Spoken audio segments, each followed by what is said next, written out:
तो स्वागत है आपका अपने YouTube चैनल में। पिछली कक्षाओं में हमने बाल विकास एवं सीखने की प्रक्रिया के अंतर्गत जो DLED फर्स्ट सेमेस्टर का पेपर है उसमें हम कई क्वेश्चनों को यानी कि लघु उत्तरीय प्रश्नों को करा चुके हैं कि हमें कैसे उन्हें लिखना है। तो एक एक क्वेश्चन हम हर एक वीडियो में एक एक क्वेश्चन दो क्वेश्चन कवर करते हैं। तो इसमें इस बार प्रश्न ये पिछले वर्ष का है, प्रीवियस ईयर क्वेश्चन है कि अधिगम का अर्थ एवं परिभाषा बताइए और अधिगम की प्रक्रिया क्या है। यानी आपको अधिगम का अर्थ एवं परिभाषा बताना है, इसके बाद अधिगम की प्रक्रिया क्या है यह भी आपको बताना है। तो चलिए देखते हैं। तो मानव जीवन में अधिगम की प्रक्रिया जन्म उपरांत शुरू हो जाती है।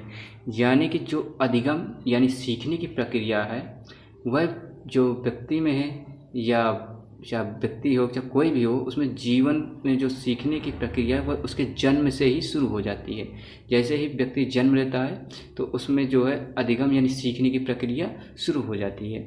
व्यक्ति सदैव कुछ ना कुछ सीखता रहता है, यानी व्यक्ति अब जीवन पर्यंत कुछ ना कुछ सीखता रहता है। चाहे वो जब से वह जन्म लेता है वह मृत्यु पर्यंत तक कुछ ना कुछ सीखता रहता है। प्रारंभ में शिशु पूरी तरह असहाय रहता है, यानी कि जो बालक है, जो बच्चा है, जो शिशु अवस्था में होता है वह पूरी तरह असहाय रहता है, यानी उसके पास कोई सहारा नहीं रहता। लेकिन धीरे धीरे वह अपने वातावरण से सामंजस्य कायम करने का प्रयास करता है। यानी कि जैसे जैसे यह सीखने की प्रक्रिया आगे बढ़ती है या उसका जीवन काल बढ़ता है तो वह धीरे धीरे जो उसका वातावरण होता है, वो चाहे घर का हो, परिवार का हो, वह उसके साथ तालमेल करने का प्रयास करता है। ठीक है, सामंजस्य यानी तालमेल। यह विकास की प्रक्रिया है जो सर्वत्र चलती रहती है। मतलब इसी जो सामंजस्य जो ये बैठाता है बालक, जो कायम करता है समाज के साथ या किसी व्यक्ति विशेष के साथ, यही विकास की प्रक्रिया है जो सर्वत्र या निरंतर चलती रहती है। फिर इसके बाद आपको यहाँ पे कोटेशन के रूप में लिख देना है कि तभी तो वुडवर्थ ने कहा है कि अधिगम विकास की प्रक्रिया है। अगर आप ऐसे ही एक दो जो मनोवैज्ञानिक है अगर उनके नाम आप लिख देते हैं तो इसमें आपको अच्छा नंबर मिल जाता है, यानी कि ठीक अच्छा क्वेश्चन भी दिखने लगता है कि आपने अच्छा आंसर दिया है। इसके बाद लिखा गिलफोर्ड के अनुसार अधिगम व्यवहार के कारण व्यवहार में आया कोई भी परिवर्तन अधिगम है।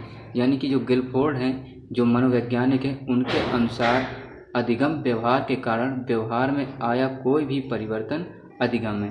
फिर इसके बाद पील के अनुसार, जो पील है ये भी एक मनोवैज्ञानिक है, तो पील के अनुसार है अधिगम के द्वारा व्यक्ति में स्थायी और अस्थायी दोनों प्रकार के परिवर्तन आते हैं। स्थायी वो होते हैं जो मतलब काफ़ी समय तक बने रहते हैं और अस्थायी वो होते हैं जो तुरंत ही चले जाते हैं। जो जैसे हमने कोई चीज़ सीखी वह जीवन पर्यंत चलती रही, ठीक है, तो वह स्थायी हो गई, और जिसको हमने सीखा और तुरंत उसे भूल गए तो वह अस्थायी हो गई। तो वही है कि अधिगम के द्वारा व्यक्ति में स्थायी और अस्थायी दोनों प्रकार के परिवर्तन आते हैं। अधिगम व्यक्ति में सामाजिक और जैविक अनुकूलन या चेतना उद्देश्य से हो सकता है। जो सीखने की प्रक्रिया है वह व्यक्ति में सामाजिक और जैविक अनुकूलन या चेतना उद्देश्य से हो सकता है। सामाजिक अनुकूलन कैसे? जैसे कि समाज का आपका वातावरण हो गया, और जैविक अनुकूलन जैसे आपका पर्यावरण हो गया, जैसे कि सर्दी धूप, इसके कारण आप जो सीखते हैं और समाज से जो आप सीखते हैं तो यही अधिगम व्यक्ति में सामाजिक और जैविक अनुकूलन या चेतना उद्देश्य से हो सकता है।